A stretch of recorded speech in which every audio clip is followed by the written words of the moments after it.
Make a paper mache action figure using aluminum foil, newspaper, and Elmer's glue for a paper mache paste. First, you're going to cut and measure your tin foil. You are going to create legs by cutting 6 inches in the middle, and then you're going to cut it into thirds in the top. This is going to create 5 pieces, 2 arms, 2 legs, and a head.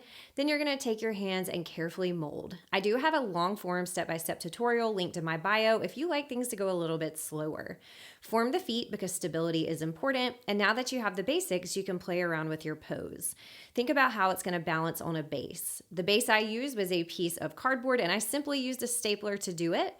Your paper mache paste is going to be equal parts Elmer's glue and water, and I always start doing the base and the leg first. If you have 2 legs down, you can start both at the same time, but you want it to have stability and not be too top heavy. It's really important to have your foot securely attached to the base, so you can see I put a longer strip over the foot to make sure it's like a boot, but also that it doesn't just stay to the leg, it extends all the way to the base. The more you can do that, the better.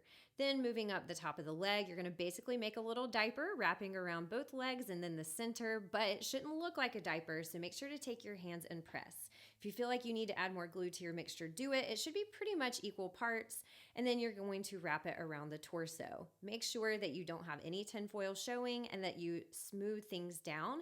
You can also do more than one layer if you have any awkward ridges that you want it to have a smooth effect. We are going to be painting this with acrylic paint, so don't worry about what the newspaper has on it. And the head, you want to think like a Charms blow pop, and you want to have a big square that fits the entire head. Then I like to wrap a little scarf around it so it has a nice tight connection, and you do want to press that down to make sure it has a nice round effect. Same technique with the legs. I'm rounding around, and long vertical strips work best. And then go back, and if you have another body part like a leg that's raised, do that last because stability is important.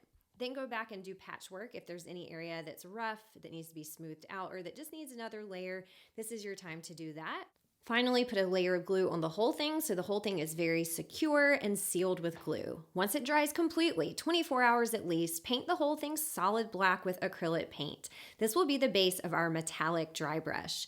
Then with a dry brush, you're going to brush on a very tiny amount of black paint. Make sure the black paint is totally dry.